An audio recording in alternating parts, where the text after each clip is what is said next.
Bonjour.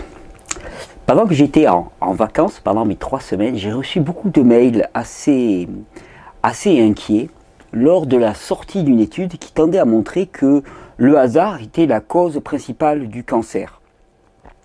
Et nombre de personnes me disaient, mais alors comment ça se fait? Et puis à quoi bon des réformes du mode de vie si le hasard est la cause principale du cancer? Alors, vous savez à combien, moi, au travers de ces vidéos, j'ai montré que le hasard n'était pour rien, n'était strictement pour rien, et que le hasard était la meilleure façon de nous maintenir dans un obscurantisme total, parce que plaider pour le hasard, c'est plaider aussi pour la déresponsabilisation majeure, pour le manque de reprise en main et de questionnement par rapport à son mode de vie des individus. Quand on regarde ce rapport qui a été fait très récemment, on se rend compte que la conclusion à laquelle est arrivé ce rapport, c'était que plus les cellules se divisent dans un organe, plus elles peuvent muter, et plus le risque de développement d'un cancer est important. Alors, je ne sais pas si vous vous rendez compte du truisme que cela représente. Ça veut dire que plus une cellule se divise, plus il y a de chances que dans cette division apparaisse une cellule anormale. Ça paraît évident. C'est-à-dire que si une cellule ne se divise pas, il y a moins de risques qu'apparaisse une cellule anormale. Plus une cellule se divise, plus il y a de chances qu'apparaisse une cellule anormale. Oui, mais pourquoi est-ce que pourrait apparaître une cellule anormale? Et c'est là où on nous répond loterie. Hasard. Loterie. Donc, au niveau de la représentation, je ne sais pas si vous réalisez à quel point finalement, eh bien, on vit dans un monde de hasard, dans lequel finalement, nos prises en compte individuelles de nos conditions de mode de vie ne sont que pour aucune importance, et que finalement, le hasard, c'est-à-dire quelque chose d'un petit peu pervers, préside à nos destinées. Or, on sait de plus en plus qu'il n'en est rien. La génétique se casse le nez sur l'épigénétique. Ce qui cause la mutation d'une cellule lorsqu'elle se multiplie, ce qui cause sa mutation, ce n'est pas le hasard, un espèce de doigt tombé du ciel, un doigt pervers tombé du ciel, mais au contraire, c'est notre méconnaissance des conditions propres d'épanouissement de l'individu, et qui fait que finalement, nous ne répondons pas aux besoins physiologiques du corps, ou nous y répondons d'une manière totalement erronée, ce qui fait que lors de la multiplication cellulaire, eh bien, il y a des anormalités qui se passent et une multiplication des cellules anormales. C'est ce qu'on appelle l'épigénétique. L'épigénétique, c'est l'expression de notre code génétique, c'est la manifestation de notre physique et de notre donnée à la naissance en fonction de l'environnement. Et l'environnement, c'est quoi? C'est comment nous nous alimentons, c'est où nous vivons, c'est la pollution autour de nous, c'est nos relations avec les autres, c'est l'exercice physique que nous effectuons tous les jours, c'est notre façon de travailler, c'est notre façon de dormir, c'est notre façon de relationner, c'est tout ça l'environnement. Et c'est tout ça qui va conditionner le fait qu'une cellule va se multiplier ou pas de manière anormale. Alors, en faisant reposer cela sur une notion de loterie, cela permet quelque chose qui est très intéressant, c'est-à-dire de ne pas questionner notre mode de vie actuel. Parce que force est de constater que s'il y a loterie, eh bien la loterie, elle tombe de plus en plus souvent sur le mauvais chiffre. Je ne sais pas si vous en êtes rendu compte, mais la loterie, il y a 50 ans, il y avait plus souvent de gagnants que de perdants. Et maintenant, c'est un peu l'inverse. Mais ça, on évite de s'en inquiéter. Et pourtant, c'est ça la bonne question. S'il y a loterie, alors comment se fait-il que cette loterie, chaque année, elle soit de plus en plus négative, elle soit de plus en plus préjudiciable aux individus? C'est parce qu'il n'y a pas de loterie. Par contre, il y a des conditions environnementales, des conditions au niveau alimentaire, rythme de vie, rythme d'exercice, qui sont de plus en plus inadaptés pour l'être humain.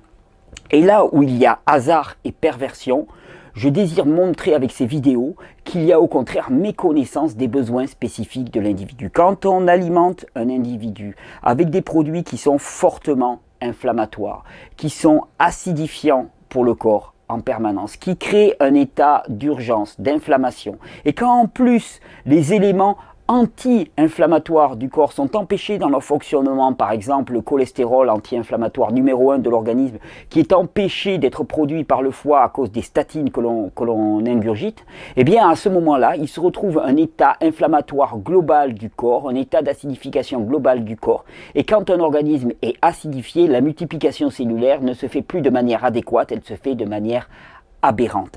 Et c'est pour ça que le véritable challenge désormais, ce n'est pas tant de répondre à telle ou telle petite pathologie localisée qui ne sont les symptômes que d'un état profond du terrain de l'organisme humain qui est un état d'inflammation permanente liée à notre mode de vie qui est complètement inadéquat. Et c'est pour ça que dans ces vidéos, je mets vraiment de plus en plus l'accent non pas sur le symptôme, mais sur le terrain. Il ne sert à rien de s'inquiéter de telle petite pathologie à l'oreille ou au poumon sans s'inquiéter profondément de l'état du terrain qui a amené à cette manifestation. Le symptôme n'est rien et le terrain est tout. Le symptôme, c'est la petite fumée qui va attirer notre attention pour nous faire savoir qu'il y a le feu dans cette direction. Mais si, au moment où on perçoit qu'il y a le feu dans cette direction, on met des embûches pour empêcher aux pompiers d'arriver, les pompiers étant par exemple le cholestérol produit par le foie. Et si en plus on met une couverture par-dessus ce feu pour ne pas voir la fumée sans toutefois arriver à l'étouffer, qu'est-ce qui va se passer? Eh bien le feu, il va se répandre, se consumer, et dès le moindre appel d'air, il va s'embraser complètement. C'est exactement ce qui se passe pour nous tous. Ces études qui tendent à prouver que le hasard préside à l'apparition des cancers sont pour moi d'une perversion énorme. C'est qu'elles nous permettent de nous réfugier dans une démission complète, une démission et une résignation par rapport à nos modes de vie.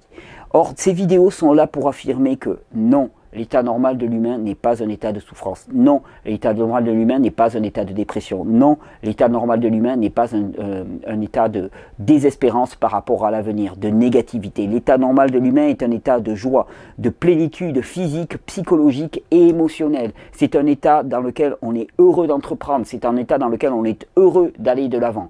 Et cet état-là, je ne sais pas si vous remarquez, et c'est souvent une des grandes contradictions qu'on me dit, une grande question qui se pose, ben cet état-là, il était relativement commun encore il y a un siècle ou deux. Et il est de moins en moins commun. C'est ce qui fait que souvent, ben, il y a des personnes âgées qui me disent, écoute, je ne comprends pas, moi quand j'étais jeune, on a eu la guerre, on a eu des conditions de vie très difficiles, et pourtant on n'a jamais quitté la joie, on a eu de l'enthousiasme. Et maintenant je vois les jeunes de maintenant, ils ont tout entre les mains, tout leur est facilité et mâché, et ils sont d'une négativité, ils sont fatigués en permanence, je comprends pas. Et on met ça sur le plan du volontarisme. Non. C'est pas le volontarisme, c'est juste que les conditions dans lesquelles nous vivons sont de moins en moins propres à la survie de l'individu. Or, nous savons très bien que ce sont les premières années de vie, que c'est le stock minéral que nous recevons de nos parents qui vont conditionner tout le reste de notre vie. Et les cartes qu'on nous donne, le stock, le compte en banque qu'on nous donne dès le départ de notre vie est de plus en plus délétère et de plus en plus moins bien provisionné. Et c'est là où se situe le challenge. Il s'agit non pas de faire une révolution radicale, mais de revenir simplement aux conditions propres de vie qui étaient déjà beaucoup mieux présentes dans les sociétés de nos grands-parents. Et c'est pas un retour qu'il s'agit, mais il s'agit de reprendre du passé ce qui était bon, c'est-à-dire de revenir à des rythmes de vie qui soient physiologiques pour l'être humain, avec une corrélation avec le coucher et le lever du soleil. Il s'agit de revenir à des sociétés de production, des sociétés beaucoup plus rurales, dans lesquelles nous sommes dehors en train de travailler, et non pas assis en permanence devant un écran d'ordinateur qui est en train de nous tuer. Nos villes, nos appartements, nos travails, nos conditions de vie globalement, notre rythme de vie nous tue littéralement. Et c'est là où il faut faire un grand changement. Il ne s'agit pas de trouver de nouveaux médicaments pour lutter encore mieux contre de nouvelles pathologies, parce que c'est une escalade qui n'aura jamais de fin. Tout nouveau médicament crée les conditions iatrogènes pour conditionner des nouveaux problèmes qui vont apparaître par la suite et ne font que renforcer quelque chose qui est l'acidification de ce monde. Au contraire, il est temps de tirer le frein à main, de se poser, de considérer tout notre mode de vie et de considérer à quel point il est complètement impropre à la vie humaine. C'est ça le grand changement, et c'est ça Régénère. Régénère, c'est pas simplement un changement pour avoir une meilleure petite santé à titre individuel, c'est un profond regard sur nos conditions de vie, considérer aussi que l'aléatoire n'a rien à voir dans la dégénérescence et la douleur actuelle, mais que ce qui a à voir avec la dégénérescence et la douleur actuelle, c'est le choix d'un mode de vie qui est proprement impropre à l'individu, c'est-à-dire qui est complètement inadapté à la prospérité humaine. C'est adapté à la prospérité économique et non pas à la prospérité humaine. De telles études ne font que renforcer le sentiment d'impuissance, de telles études ne font que renforcer le sentiment de démission. C'est tout le contraire qui veut être promu dans ces vidéos. Il ne tient qu'à nous, ça tient, c'est entre nos mains. Ça tient dans un jus, ça tient dans une réduction de son activité, ça tient dans le fait de mieux respecter ses rythmes de sommeil, ça tient dans le fait de s'exercer dehors, d'avoir une activité physique beaucoup plus importante et pleine de sens, et non pas simplement de se remettre à pousser des barres de fonte dans un club de musculation, mais au contraire d'aller prendre sa pelle et sa bêche pour planter des plantes, pour planter des arbres et reverdir ce monde. Ça tient dans les relations que nous allons avoir les uns avec les autres et de reconstruire des micro-sociétés rurales dans lesquelles l'échange et la sécurité puissent être présentes. Et ça tient dans tout ça, ça tient dans redonner comme priorité à notre mode de développement le maintien de conditions propres à la vie humaine. Quel type de développement voulons-nous? Quel type de développement et pour nourrir qui? Pour nourrir quoi et pour nourrir qui? Ça, c'est la vraie question. Alors, les cancers ne sont pas dus au hasard. Les mutations dans les réplications cellulaires ne sont pas dues au hasard. Elles sont simplement dues à la méconnaissance des conditions propres de survie de l'être humain. Et ces conditions, on essaye de les définir dans ces vidéos, au niveau du régime alimentaire, au niveau du mode de vie. Merci de soutenir ces vidéos. Merci de vous dresser fièrement et joyeusement contre cet obscurantisme qui est en train de se répandre progressivement. Mais en même temps, il y a des énormes foyers de lumière qui sont en train de s'éveiller un petit peu partout. Et c'est ce qui me rend joyeux. Merci de manifester que le hasard n'a rien à voir là-dedans. Que nous ne vivons pas dans un monde pervers dans lequel nous sommes soumis à une loterie aléatoire, mais que nous vivons dans un monde qui ne pousse qu'à la régénération et que ce n'est que parce que nous empêchons ces mécanismes qui sont favorables pour le corps, pour l'individu, que ne se manifeste pas une société d'individus régénérés. Donnons enfin la possibilité à cette puissance inouïe de régénération de se libérer en nous. Bonne régénération. Merci de porter ce message.